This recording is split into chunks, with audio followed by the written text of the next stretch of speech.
representative from the House, Denise Garlick. Present. And then we have a Bob Gallo from Colonial Water. Present. And I think Nick LaChance too, yes? Present. Okay, I think I have, Justine, are you going to comment? Yeah, I'm going to ask a question at the beginning as a citizen, okay? Do I have to let you? No, but I'll protest if you don't. You'll filibuster till you do. Or put me at the end, I don't care. All right, we'll see it. And we have Senator Rush. Just say present. I am here. I am here. Good evening, everyone. Hi, welcome. Thank you for having me.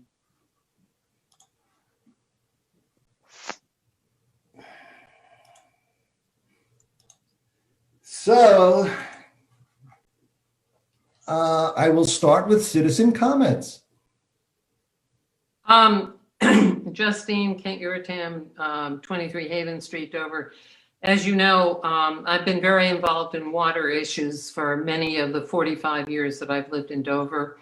I am extremely upset and concerned about the fact that over many, many years, as self-reported by Colonial Water, they have exceeded their scientifically mandated permit withdrawal limits that they should be taking from the aquifer. I would like to know what's going on at the state level, both from Denise Garlick, also Senator Rush, about legislation that would force the DEP to finally make Colonial Water live within its permitted water withdrawals.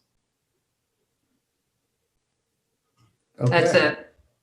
And I know you're going to be talking about Colonial Water at the end. And in fact, my only comment in general is I think in general, it might make a little more sense to have citizen comments at the end of your meeting so that in case some of this stuff will be discussed, there can be follow-up things at the end because I may already be, you may have already been addressing all of this, but I think it's reprehensible that the company has been withdrawing excess water amounts for years. And that's the end of my comments. Thank you, Justine. Yep. So what I'm going to do here is I am going to stick with our agenda item, and I'm gonna allow or ask Chief McGowan on item 1.1 to discuss the appointment of a full-time police officer. And then I'll ask Colonial and Representative Garlick and Senator Rush, unless they have other things, we'll discuss the update from Colonial Water and any issues related to it, if that's okay. Just nod if that's okay. All right, I got a couple of nods. That's so Chief McGowan, you're up.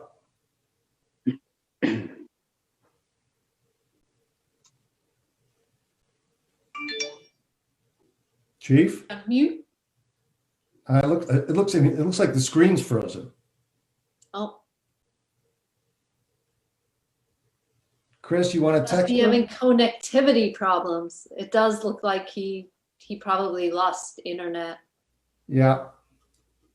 Well, the chief had his chance. So we will come back to Yes, sir. Good evening, Mr. Chairman. Thank you for a spot on your agenda tonight. So I'm going to ask Don, Nick, and Bob Gallo from Colonial Water to provide us with an update on their work. Bob, Chief's back. Yeah. Chief's back. Chief's back. Nope, that I'm gonna. This is getting very. I'm totally confused. In any I way, can hear him. Bob, I'm sorry. I can hear Chief when he just started his portion. Chief McGowan. Yes, sir. Okay, so here we go. So Right. item 1.1 on the agenda, Police Chief Peter McGowan is going to appoint or ask us to appoint an officer, Edward mcguire, as a full-time police officer. Chief McGowan, it's yours. Yes, Mr. Chairman, thank you for the spot on the agenda tonight. I'm sorry for the connectivity issues. I had to go outside for a signal. So I'm here before the board for the third time in 2 months, asking for an appointment of a full-time officer. The officer that we appointed last month has withdrawn his acceptance of our offer due to a conflict. So next special officer up is Officer Edmund McGuire. He comes to us, he's been with us just shy of a year. He comes to us from Framingham State University. He's well respected. He's fit in very well with our department. And the best news is he's already academy trained. So instead of waiting 6 months for him to come out of the academy and all the related costs and expenses with that, we can put him to work after the appointment sometime in early January after a brief training period. So I'm very excited to offer the appointment at the board's approval to Officer Edward McGuire. Thank you, Chief. John, any comments, questions? No comments. I would only say that the chief better be very careful driving through Framingham State College, Framingham State University, because the current chief is going to be truly upset that this is the fourth officer he's taken from his staff. John, I'm surprised there's not like his picture with a, circle and a line through it. I mean, he's probably persona non grata. They are our Pawtucket Red Sox, apparently. We bring them up to the big leagues when we're ready. Robin, questions or comments? None. Okay, so I move to approve the appointment of Officer Edward McGuire as a full-time police officer for the Dover Police Department, subject to the successful completion of customary required testing. Second, John Jeffries. All in favor? Aye, Bob Springett. Aye, John Jeffries. I, Robin Hunter. Done. Thank you, Chief. Happy Fantastic. holidays. Appreciate it. Same to you all, and I appreciate the spot on the agenda. Thanks for your time. All right, good night.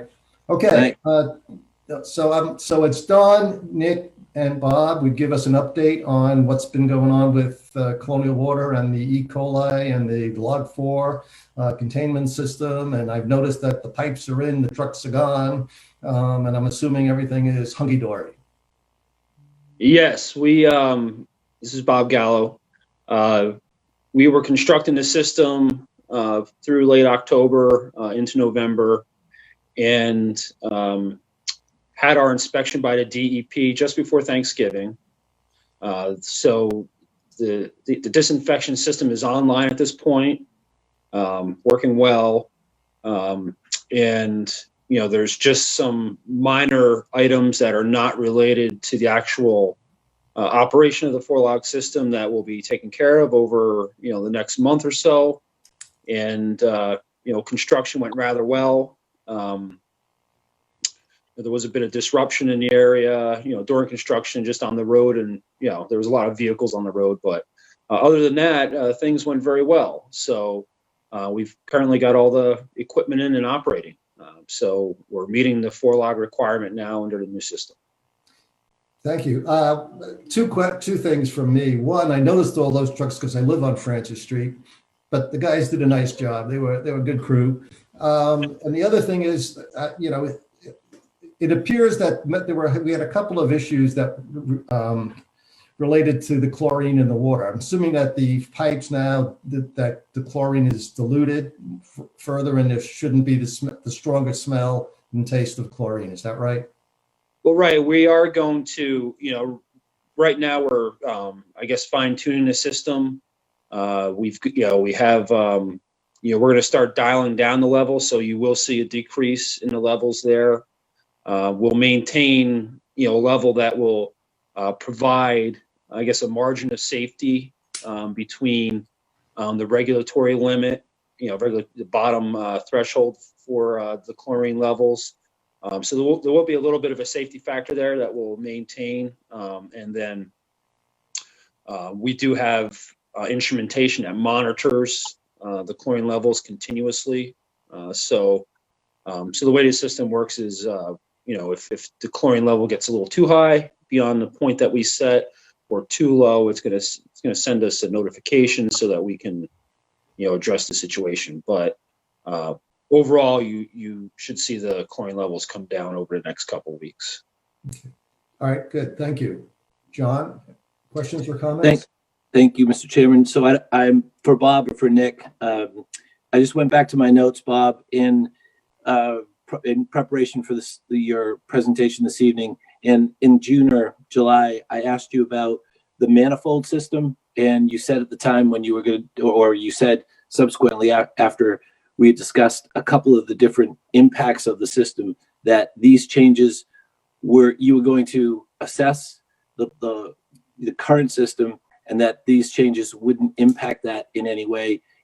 Are the changes that you've made a improvement on the entire system? And if so, what did you actually do? Or is that a completely separate issue than what you addressed on Francis Street?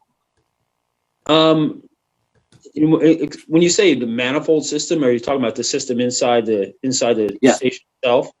Inside the stations? Yeah, so the station improvements, I mean, from, kind of a nuts and bolts sort of, perspective, we, added new chemical pumps, to the system, that pump into I believe what you were saying, the manifold, for the chemicals, that draw from the well, those pipes that draw from the well, added some improved piping into the station, safety upgrades, upgrades to the containment areas. Francis Street is the largest producing station in the system. So, overall, it's a benefit to the system, what we've done there. And, the daily operation's been improved. There's, been improved, newer equipment installed. So from a capital perspective, what do you estimate the total cost that you just spent on the capital portion of this improvement? I would say, and Nick may be able to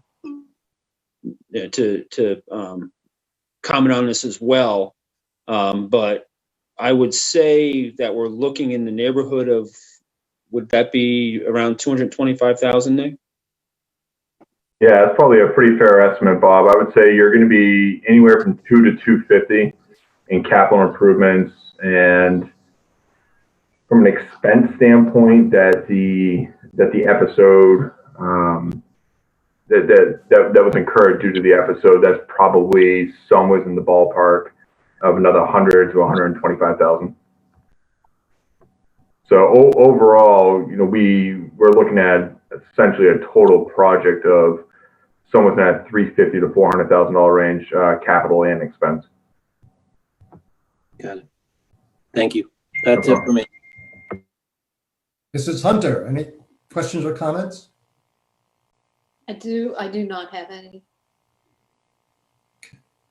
Well, this is clearly, from my vantage point, it's been an unfortunate series of events here, the E. coli contamination. But I'm really pretty thankful that you guys took it seriously, helped the town out with water supply, and pretty much worked with the state to come very close to hitting your projected guideline to get the Log4 system installed. So I want to make sure that everyone understands the amount of work, the price tag that the company incurred, and thanks for the support. And I'm happy that this incident is behind us. And I was glad that you guys took the time to appear at our meetings to help the citizens and residents to understand what all has been going on. So I think that's for me that's greatly appreciated, a win.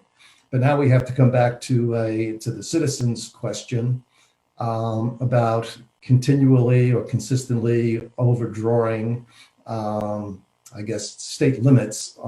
And I don't know if Representative Garlick and Representative Rush are here for that specifically. And I would turn it over to whoever would like to go first of our representatives, if they have any questions or comments for the company. Who would like to go? So Bob, I'll speak first, and always in partnership with Senator Rush. So number one, I am here particularly for the colonial water portion of this meeting, and want to show that continued commitment from the legislative delegation to Dover. As far as filing legislation, this is something that the senator and I discussed even as recently as last night, unknowingly that Justine was going to ask this question today. So we have decided to partner on legislation going forward.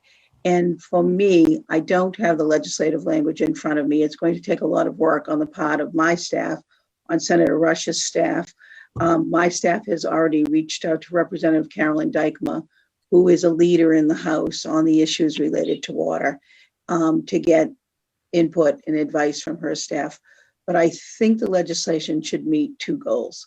One should be around the accountability of private water companies to their citizens. But the second piece is also around the responsibility of DEP. One of the issues very early on that was difficult for us was to understand how much water was involved, what they were pumping, what they were taking out, what was happening with the water as it was going to the residents' houses. And I think that in everything that we've learned, and I share with Bob that we think we're in a much better place right now, but in the things that we've learned, there were a lot of disconnects, and I think the legislation should try to address those disconnects. So we'll also be working with the people at DEP, who very much during that time also needed to have their hands strengthened. So I'm hoping that will be the result of the legislation. I just want to be very fair, though, and say that filing legislation, it will not be any short-term fix. We're beginning a new legislative session. It's going to take us a lot of work to understand what we need to do and how to do it, but we are absolutely committed to doing this work. And I think that Dover, with the things that we've learned there, are going to benefit people all over the Commonwealth who are also struggling with small private water companies. And with that, Senator, I'm sure you've got something to add. Thank you, Representative. I think I'm unmuted. Am I unmuted? Yes, you're fine. All right, thank you very much. Thank you, Representative Garlick, and Mr. Chairman, members of the board. As the rep alluded to, issues unfold sometimes that we're not 100% familiar with dealing with, and this is one of them for sure. To kind of piggyback, the legislative fix can be somewhat slow at times, but at the same point, if it happens to one community out of our 351 cities and towns, it can happen to another community.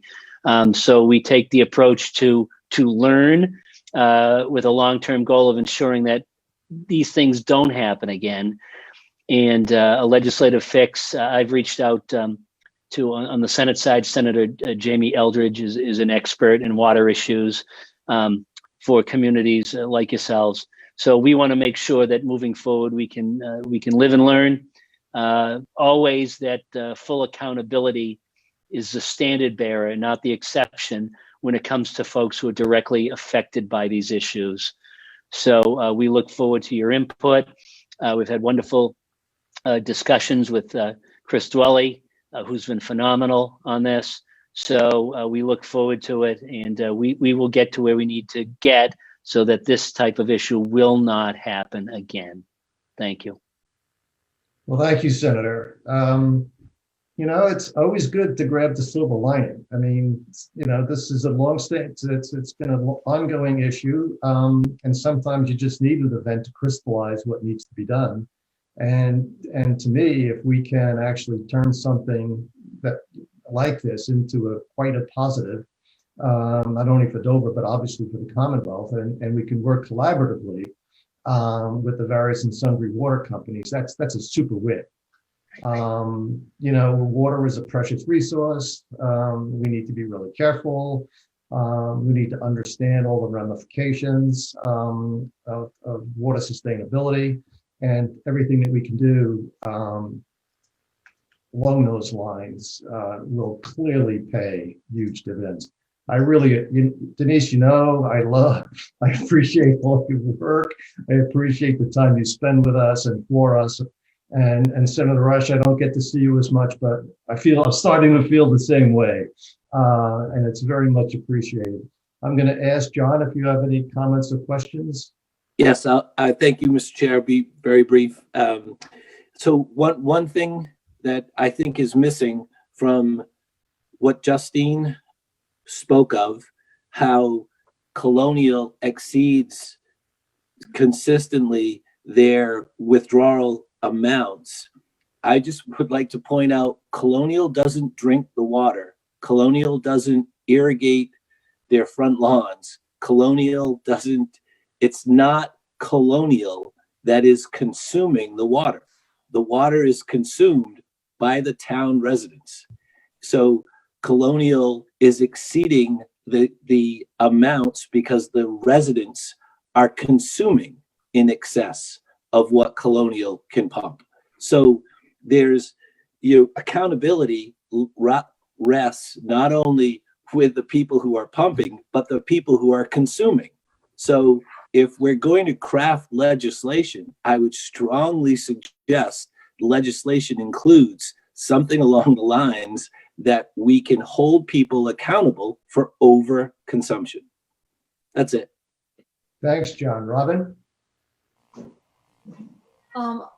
I really don't have much to add, but I do agree that the water consumption is a much bigger issue than just Colonial. It's and I know we've started already. It's educating people in town.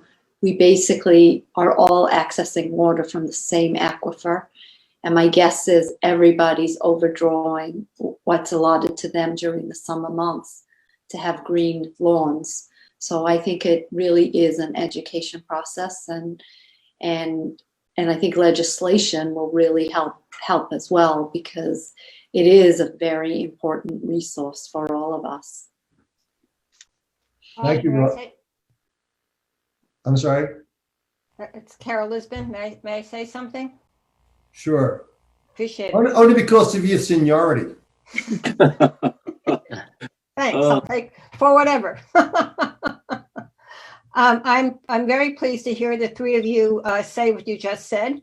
The Water Study Committee is working right now on a town regulation, and I had a discussion with Chris Drelly on it earlier this week. There's actually a law on the books, Mass General Law 21, that defines registration of irrigation systems and the various features that irrigation systems need to have to be efficient. And for whatever reason, Dover has chosen not to implement that general law. And we will be presenting to the selectmen at some point on finding a way to implement that law, which is a very simple one, not painful at all, in Dover. And that will have a huge impact on the water usage during the summer months. So thank you for your support on regulating irrigation. Okay, so I don't know if one of the gentlemen from Colonial would like to speak on this topic. Yes, thank you. This is Bob Galligan, and first of all, I want to say I appreciate Mr. Jeffrey's comments on production versus the demand that the community requires, or the amount of water they use. And again, Ms. Lisbon, thank you for pursuing this ordinance in the town. This is something that Colonial has brought to the town's attention previously, and we're glad to hear that something is going to be done about it. As the water company, we don't have the authority to regulate those systems, regulate the amount of water that people use, particularly in relation to irrigation. So I think it's a good step forward, and is really going to help, I think, conserve water, over time. If an ordinance like that is put in place, we will see an improvement. Just to the production, the demand has dropped off dramatically since the summertime. So it really is an issue of irrigation out there that I think is the base of the problem. As I said, the water consumption has really dropped off once the summer months, are over. So, again, thank you all for, taking these steps to, address a problem that has been longstanding. So I'm going to ask a dumb question. We talked about water companies and the extraction of water to meet their clients' needs. I'm assuming that the work that we're all talking about would also include private wells in some way, shape, or form. Private wells, right? I mean, we have 50% of the town is on private wells or something like that. And is there, so they need to be part of the solution set, no? Sure. I'm also on the water study committee. Again, we have not taken a vote on this, but Carol Lisbon and I and 2 other people are in the water study committee. Yes, as I think Denise Garlick knows, and perhaps Denise's staff person sent to Mike Rush. I'm sorry, Mike, you weren't at the last meeting that we had. As some of you know, the Ipswich River up north is almost a trickle, in part because there were excessive water withdrawals, both by municipal wells owned by the towns of Topsfield, Ipswich, Hamilton, Wenham, as well as private wells. They have a different mixture. Those are municipal wells as opposed to commercial wells. However, about a decade and a half ago, the Ipswich River was withering to a stream. And when those towns that I just referenced, with whom I interviewed water commissioners and selectmen, went before the DEP, they were told by the DEP they could not exceed their water withdrawal levels. And this was back in 2006, 7, 8, et cetera. You can look all this stuff up, and I've sent materials to Denise, and Denise, I'm sure Maureen will give it to Senator Rush. Mike, if you haven't yet received it. I was shocked that that had been going on for over almost 15 years, and that the Charles River, which is the next most endangered water source in Massachusetts, wasn't, people weren't dealing with it. And certainly people in Dover, and once I got on the water study committee, all the new wells that have been dug, the depths of the new wells, of private wells, 300 feet, 500 feet, 1,000 feet, 1,800 feet. Something has to happen. This is unsustainable, okay? And it's not just Colonial, but Colonial has no economic incentive to limit the amount of water that high net worth people withdraw to have green lawns. And that's where an umpire or a regulator like the state and the DEP specifically, Dwayne Levangie, has to start enforcing the scientifically designated water withdrawal limits that were established for Colonial decades ago when they took over from the Dover Water Company. And I'm not on Colonial, but I can tell you I had to dig a new well. And I am really ticked off that this matter has not been addressed for about a third of my lifetime that I've lived in this town. It's time to get this addressed, not just for the Ipswich River Valley, for the Charles River Valley, for the Swift River Valley, for the Neponset River Valley, okay? This is, as you know, put it in context. Massachusetts has about 7.5 million people. 65% of those people approximately are on the MWRA system. They have no conception, in my opinion, as to whether they're drawing enough or too much water, because the MWRA is almost, at the moment, this could change, an infinite water supply. But the 35% of us, including those with municipal wells, such as the people I just referenced on the North Shore, Medfield has a municipal well, etc., Natick, Wellesley, we can go on and on, the Berkshires, etc. And I know Colonial also has wells in Plymouth and Sheffield, Mass, as well as New Hampshire, as well as Connecticut. This is unacceptable that we do not have a global solution to water withdrawals, both to keep our real estate and our health in good shape, so we have enough water to drink, which is a hell of a lot more important than watering our green lawns. Also, so we don't dry up all the rivers where there's fish, wildlife, recreation. And thirdly, it's an ethical issue.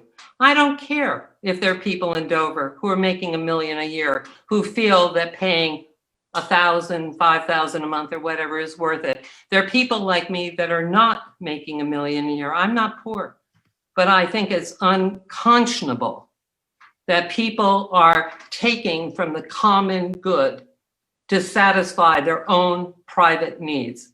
This has got to be addressed. Thank you, Justine. And again, I respect the passion for sure, and I agree No, thank you. I appreciate it. on resource sustainability. It's a big deal. And again, I come back. I mean, usually you need the tip of the spear to start. And I'm really hopeful that our experience here, getting our representatives to attend, working with the water company and the other leaders in the state, this could very well be, the start. I think everybody's sincere, and I'm going to put my confidence and faith in our representatives to make this happen. Thank you. Thank you, Justine. Yes, Denise. Bob, could I jump in just before I've come on from the water? I need to jump off, but I wanted to wish everybody health and happiness and resilience. Everyone I'm seeing on the screen, everyone who's watching you. It's a great partnership working together. This has been a most difficult year. We've still got a few months ahead of us that we need to hang together, and I'm glad I'm hanging with all of you. And we are glad that you're part of the team. And I'm sending Chris holiday cards, and one of them it is hoping for an improving 2021. Yes. Thank you, Denise. Thank you very much. Senator Rush, if you're going to drop off, thank you. Happy holidays. Thank you so much, everybody. Everybody have a wonderful, safe, and stay safe. And we can only go up. 2021 is going to be awesome. So I hope so. Thank you both very much. I guess Don and Bob and Nick, if you have anything, raise your hand. If not, I'll wish you happy holidays and look forward to a cooperative, collegial, and productive continuing relationship. Thank you. And Yeah, happy likewise. holidays, everyone. Yeah, thank you, and thank you for the time. And it's been a very interesting discussion. We recognize, the challenges and the tensions, and we're certainly willing to work with the town in any way we can. Thank you. Thanks, Don. Okay, we're going to move on. Thank you all very much. Thank you. Thank you. Good Thank you, night. Nick. Item 1.3, lease renewal at the Carroll Community Center for the Center for Development of Children. Chris, you're up.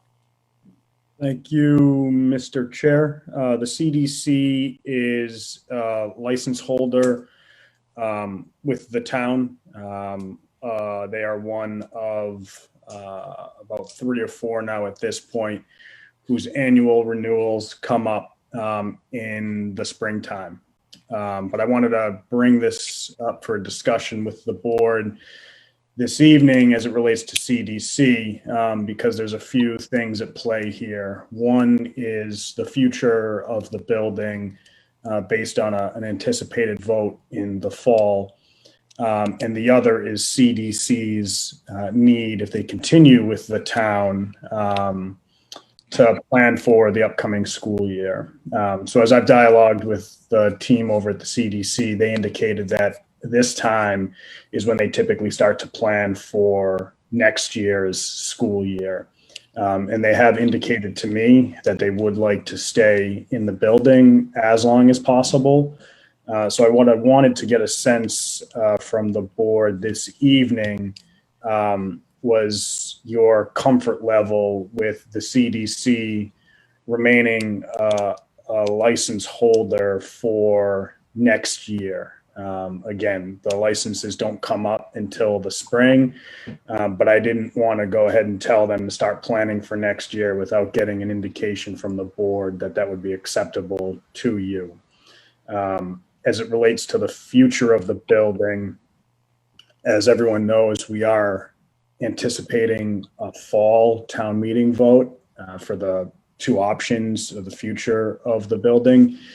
If either of those options are successful, there won't be a shovel in the ground until mid-fall 2022. So the CDC would have a full school year next year if the town were to continue in an engagement with them. So again, just looking for a sense from the board that there's interest on the board side of allowing the CDC to remain next year so that I can indicate to them that they can start planning for the fall. And then I'd bring a license to you with the other license holders later in the springtime. John? I have no problem, Mr. Chairman, with regards to the CDC. I think that Chris, under Chris's leadership, and as long as we and in our conversations, Chris, with the CDC, that given the parameters that we've had to operate or they've had to operate, and the partnership that we've been able to have with them, as long as we can, in your opinion, Chris, continue to offer a building that's safe and compliant and all the things that we need, then given the kind of restrictions that we're under, which, as we know, may stay in place, may not stay in place, we just have to assume that they are going to stay in place. So I would just say, Chris, as long as you're comfortable with it and your team can continue to provide it, I'm perfectly fine. Robin? I completely agree with John, so long as the building. I love it when you say that. Can you say that again? To remain open, and I'm assuming Park and Rec will be in there as well. So long as, and they understand that, the town may vote to move to a new building option or a renovation, which I would guess both options would displace them, so long as they're comfortable with that. I don't have an issue with it at all. And I think it seems like we can commit to a full school year. So we wouldn't be displacing them in the middle of the school year.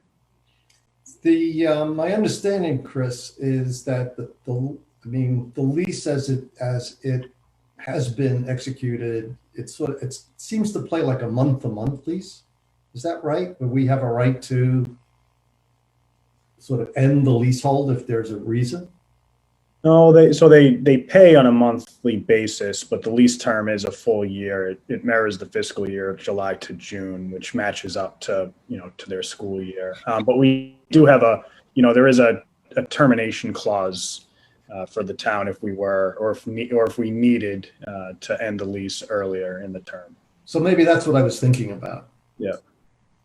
Can you just give me a minute on the termination clause? How would we, if we needed to, how would we affect that? We just notify the tenant that we are terminating the lease early. There's no financial implications. It's a 30-day notification period to allow them to be able to wrap up what they've got going on over there. All right. So in effect, it's a month-to-month. In effect, yes. Okay. I'm so used to not being able to plan beyond like a week that planning to sign a lease for a year is sort of alien at this point. I think if you played the likely timeline of construction, should something actually pass in the fall of 2021. I mean, I think that extending the lease into 2022 is probably a very safe bet. Given the safeguards for the town, I'd just simply go ahead and do it at this point, agreeing with Robin and John, who I never agree with. Must be December. Even the Grinch's heart grew. How did you know about the plow for the Tesla? That's what I want to know. Robin told me. Okay, so I don't think there's any action that we have to take. Nope. I appreciate it. Thank you, Chris. Thank you, guys. Chris, you're still up. Approved Treasurer Collector Support Services contract. Thank you. Here before the board seeking permission to allow me to enter into a contract with Mass Munifin, Sarah Hunter's firm, to provide the town with treasurer collector support services. This is needed for two reasons. One, the town's treasurer collector is out on an extended leave based on some surgery that was needed. So we're currently without a treasurer collector in town. And the second is to assist us with moving forward with many of the goals and the recommendations that have come forth from the town's auditing firm, as well as the financial management review that was conducted by the DOR. So we went through a competitive bid process to look and understand who's out there who can provide these services. Sarah's firm was a really highly regarded firm. And the one thing that was really interesting and advantageous for us, which was allowed us to ultimately select her, was her team's ability to be on site to assist our finance team, which is really helpful. And the other piece is that her and her team have extensive experience with VADAR, which is the town's financial system. So there'd be less of a learning curve, really. She could come right in and really assist. So for those reasons, I'm seeking the board's approval for us to move forward with this engagement. We anticipate that it would last a couple of months. Thank you, Chris. John? No comments or questions, sir. Mrs. Hunter? It seems like a great fit. I think it's really beneficial that they have VADAR experience. You know, they may have things that we're not doing as efficiently as we could. It's always great to get somebody in with experience, because they know little tricks of the trade, which I've always found extremely helpful. So I think that's awesome. Okay. I also think it's exactly the right thing to do. Right. But it's very quiet in your house. I'm missing a member. Is there something that's going on? He's very tired today. Was he out shoveling? No. As a matter of fact, he and I were out really early this morning, and I slipped on Francis Street. It was it was really slick. Yeah. So. Yeah. No, it's the deep snow. I mean, his legs are only this big. I can't even imagine Chris's pug in the snow. That's just like get lost. All right, I'm gonna have to get back to business. I don't know where he is. He must be sleeping. Well, where's the bone? I mean, last time he had a bone. Yeah, he gets. Yeah, it could be Greg's eating ice cream. All right. I move to authorize the town administrator to enter into a contract with Mass Munifin for the purpose of treasurer collector support services. I'll second that. Thank you. John is looking very confused. So we're going to move. I know you a little bit. You're supposed to say all in favor, and I'll say aye. Oh, so all in favor, aye, Bob Springett. Aye, John Jeffries. Aye, Robin Hunter. Done. I And got just let the record show Sarah is not a relative of mine. Now you say it. So there's no Maybe conflict. she knows Greg. All right. Cemetery software replacement and grant. Mr. Dwelly, the ball's still in your court. God, it's a busy night for you, Chris. It is. He needs more work. He's been like goofing off again. That's right. So I'm here to seek the board's approval for the town to accept a grant from the Commonwealth's Community Compact Grant Awards. These are given out to communities who follow best practices in typically around municipal modernization. And one of the things that Dave Sullivan, our municipal project manager, has identified as he's been in town and as he's been doing work and surveying the landscape from a technical standpoint, was that the town's cemetery software is quite antiquated. And so this is the application that's used by the town to record all of our burials, all of our plot placements and availability, as well as record all of the historical information at the town cemetery. And so he's been working closely with the cemetery staff as well as the cemetery commission to assess and understand their needs, and had prioritized that with the tab as a high priority implementation for this year.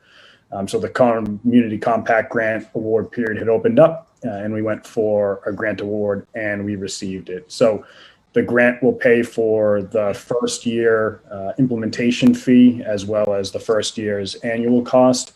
But then that annual maintenance cost will then be a responsibility of the towns. We're looking at about approximately $8,000 to $12,000 in an annual cost, which is about a 50% increase in what we are paying for now. In the grand scheme of things, in the town's budget and the town's technology stack, it's a small drop in the bucket, but it's helpful where we can to get grant funding to help with the initial one-time costs, which are always, or almost always, I should say, higher than the annual recurring license costs. So I'm looking for the board's approval for us to move forward on that. And I thank Dave for putting the application in and getting everything together to get this grant for us.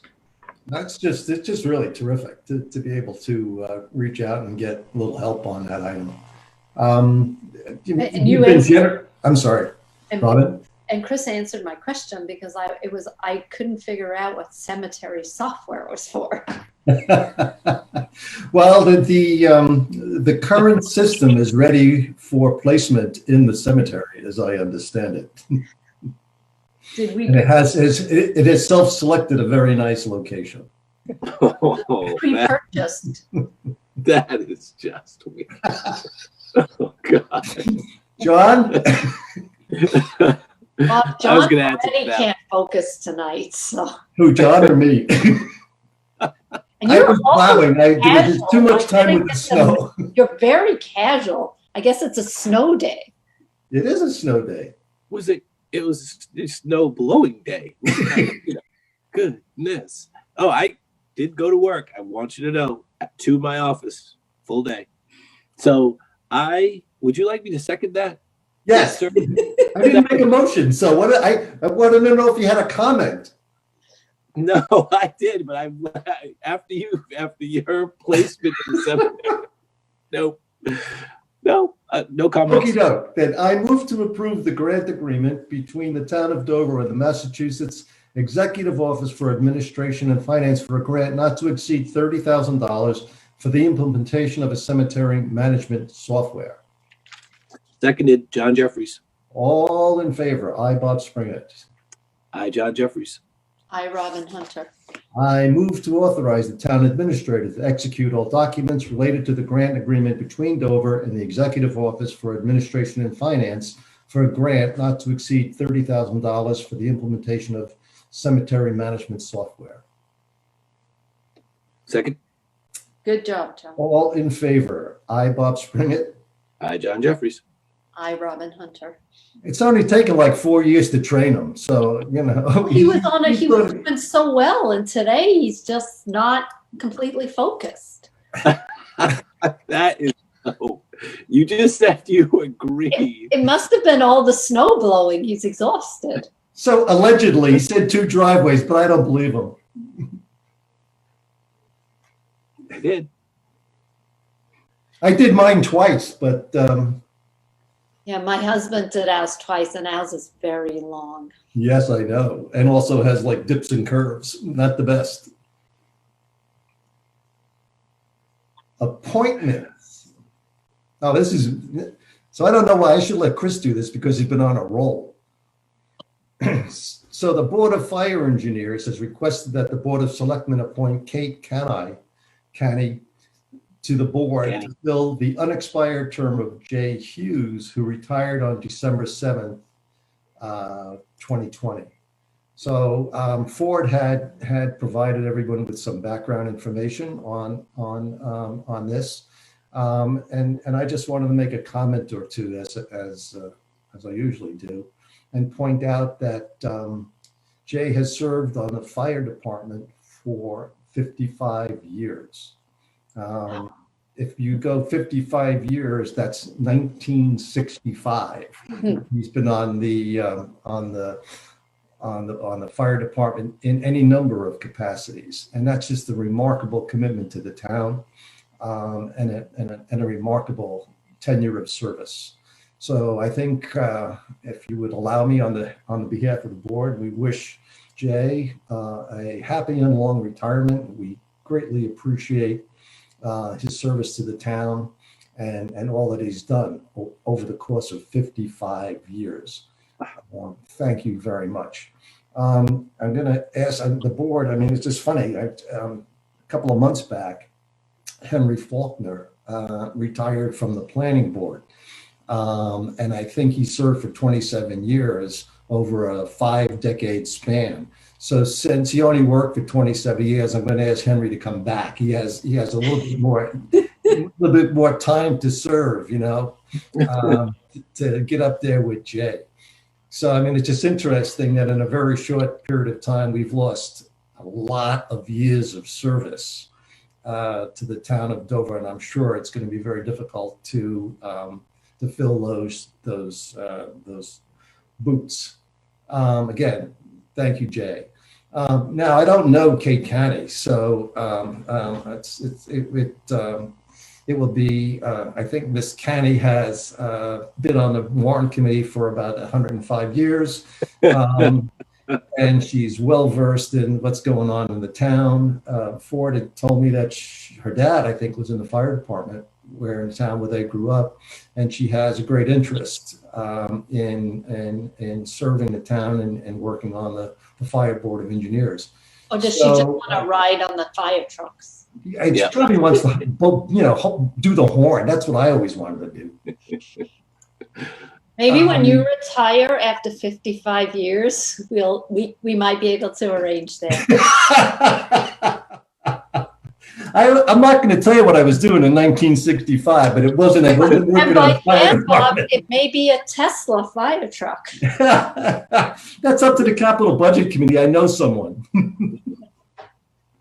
All right, so I'm assuming you guys are okay? Yes. Okay.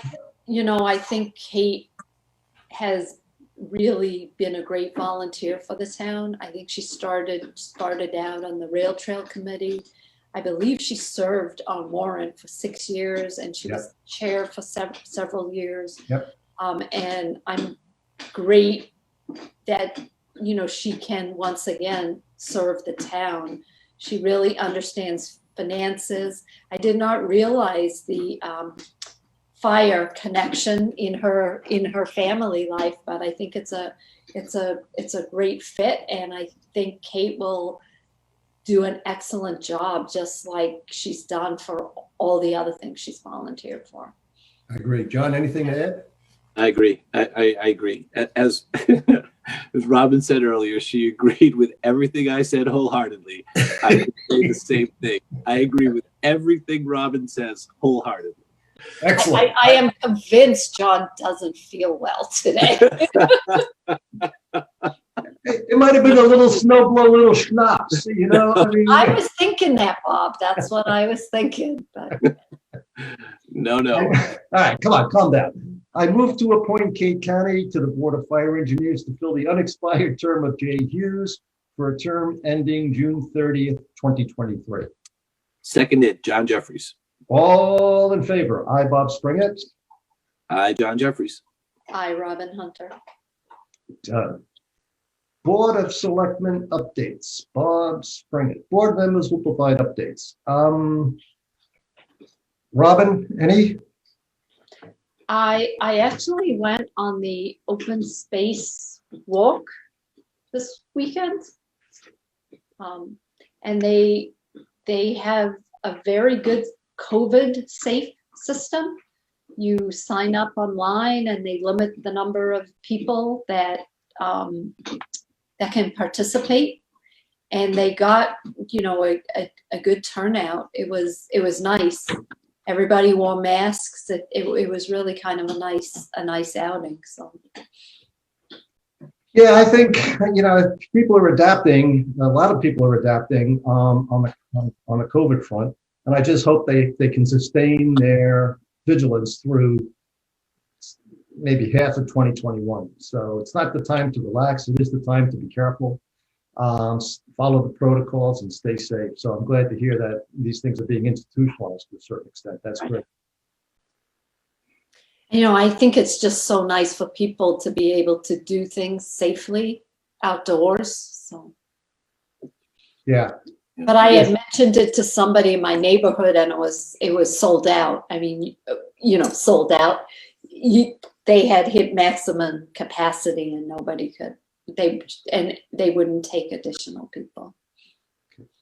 Thank you, John.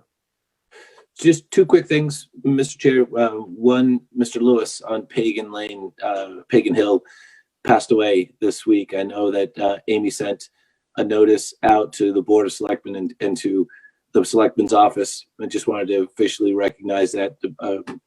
Such beautiful, beautiful land at the top of Pagan.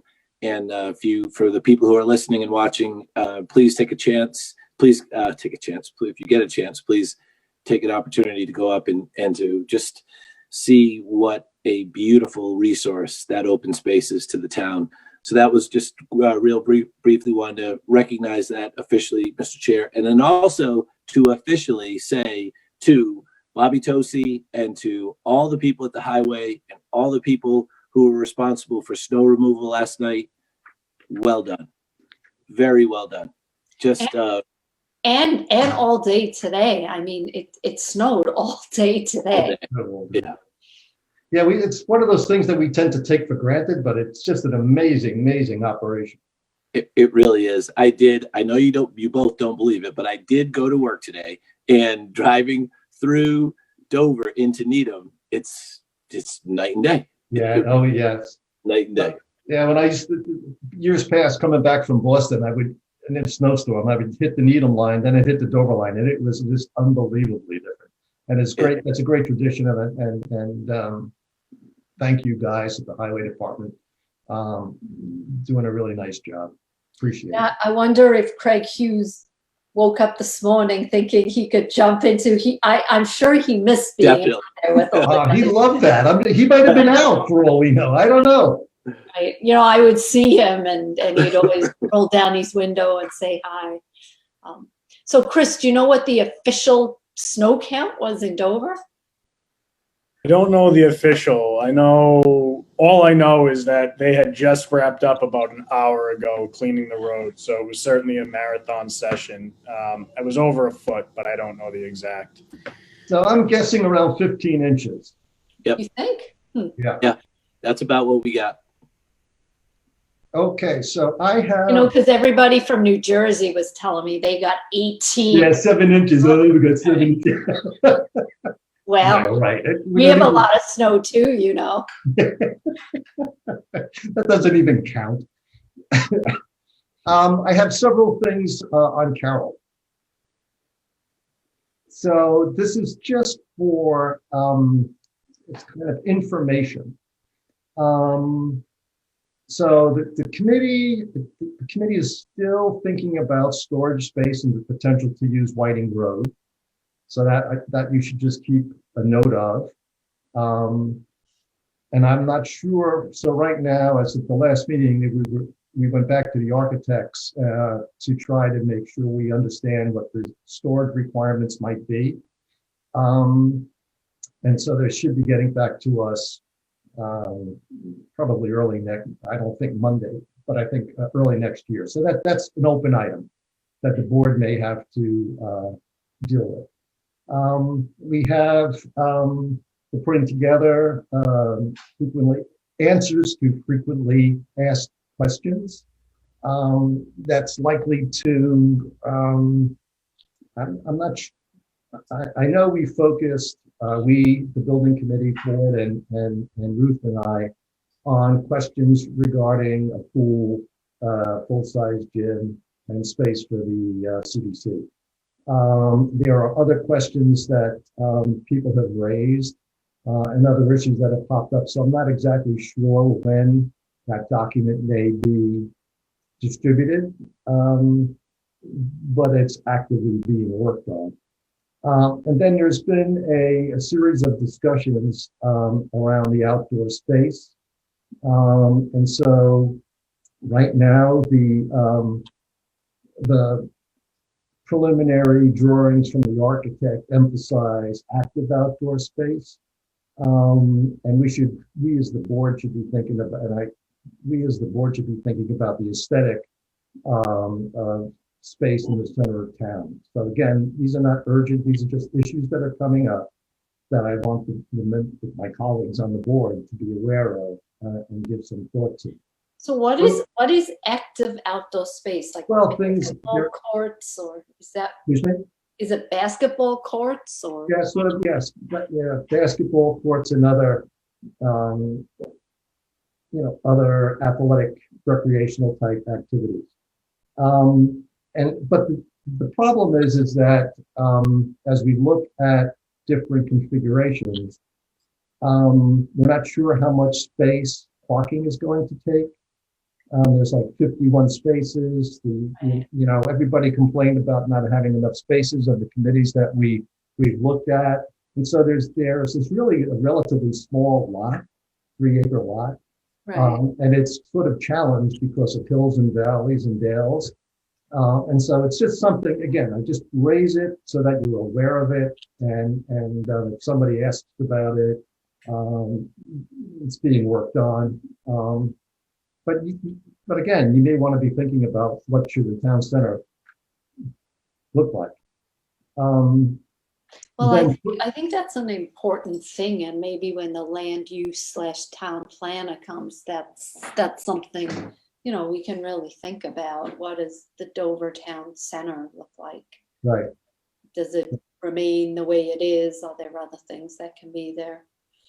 Right. So again, these are a little bit more immediate, but they're still future. Right. And then should we,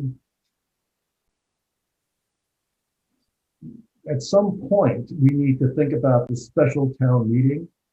And I think this is going to sit with probably Chris.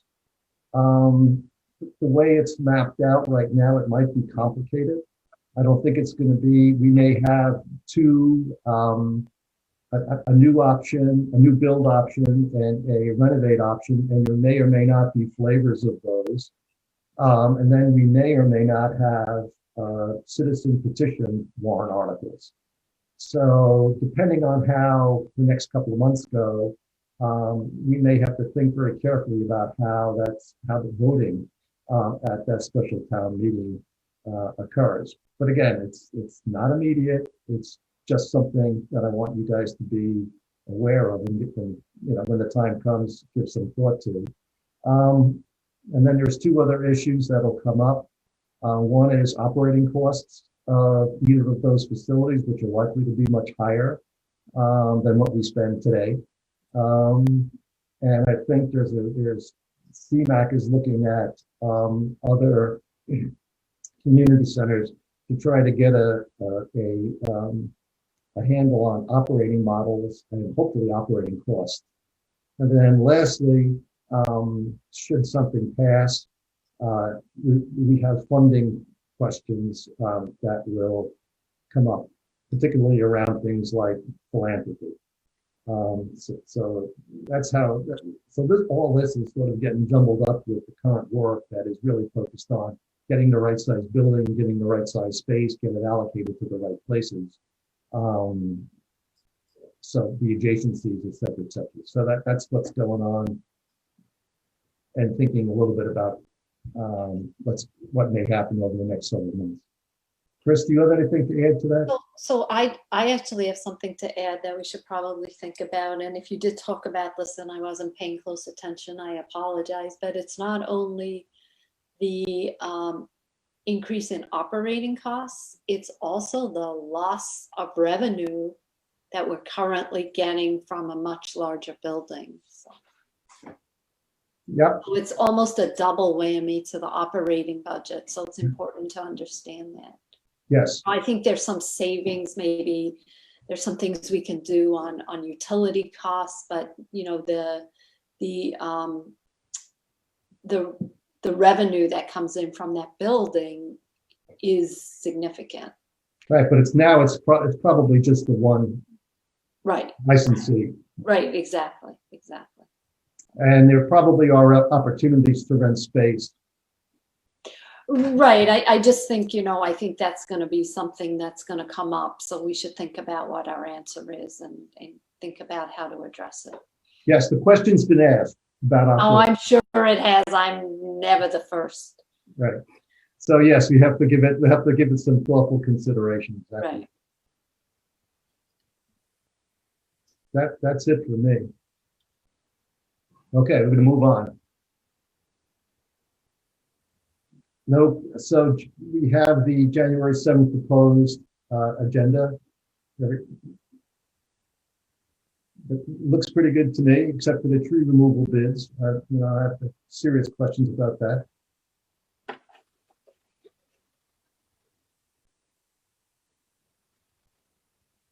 And we'll have I think the important thing is the first look at the operating budget presentation. Okay, 1.8, Mr. Dwelling, back to you. Thank you. A few quick items for the board this evening. One, or the first around COVID, is the state's rollback that went into effect over the weekend. The thing I would say that affects the town the most are the capacity levels. So indoor limits are back to 40% of max occupancy, or no more than 10 people per 1,000, which the town has traditionally followed, which is a more, I think, more stringent and more conservative method to follow around indoor capacity. And outdoor events are capped at 40, though many of our outdoor events are starting to wind down. And the other piece I wanted to mention on COVID is that the state has given us a heads up that they are in the planning phases for regional clinics to provide vaccines for municipal first responders, hopefully beginning in January. So there'll be more information that comes out over the next couple of weeks, but they've really had a big focus on getting those stood up so that our police, fire, and EMS personnel can get vaccinated. On hail, we've got 3 appraisals in hand. Of the 6 we reached out to, 2 weren't interested. 1 decided that they were no longer interested as we had conversations, and then we ended up with 3. So we're collating all that information, and we'll get that over to the hail task force so that they can dialogue about who might be best to move forward on. Bob mentioned on the FY22 budget, we've got a presentation lined up for your next meeting. I'm wrapping up the budgets and all the materials this week, and hope to have that out to the board and to the warrant committee tomorrow. So you'll have some time to take a look at all of that before our next meeting. That's your Christmas present? That is my Christmas present. Actually, it's it's looking to be a good Christmas present as it's yes. And then the last thing I have, since it was mentioned, is we're getting close to having a town planner identified. So we've been going through the interview process, and we had our second round of interviews yesterday, which Selectman Jeffries joined us for. So we hope to have somebody identified in the next week or so. So it's good to be getting to wrap that up and hopefully get someone on board soon. That's all I have this evening. Well, that's terrific on the town planner. Any comments, questions, John?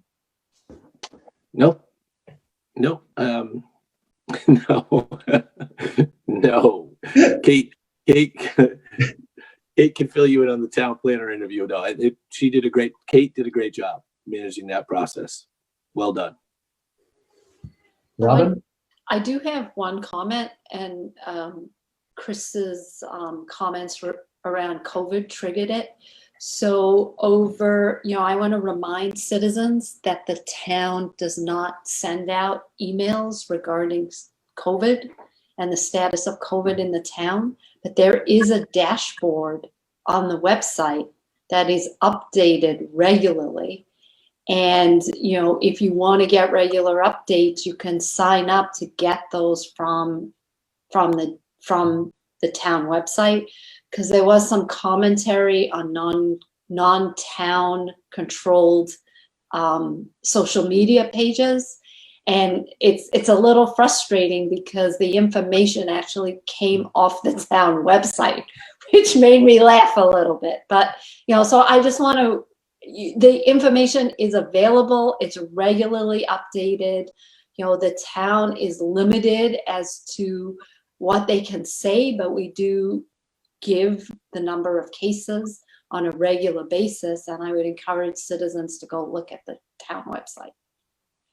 Yeah, it's interesting. On a related matter, we've been doing a lot of, we being the Carroll Building Committee, has been doing a lot of sharing of information using Facebook, etc. And that, and my frustration is we're trying to drive people to the website where the information is also resident. But you're running into the issue that it's not, the first places people go. It's on their phone and they just hit, whatever the social media platform is that they use on a regular basis. So sort of changing behaviors is going to be an interesting challenge to get them to do it. So. Right, and towns have different ways of communicating, and I really think the website feature of just telling the website what alerts you want is a great feature. So you should take the time to set it up, and then you can get all the alerts with things you're interested in. And that COVID dashboard is updated regularly. Yes, it is. Yes, it is. Okay. So I'm going to move on to the consent agenda, with your consent.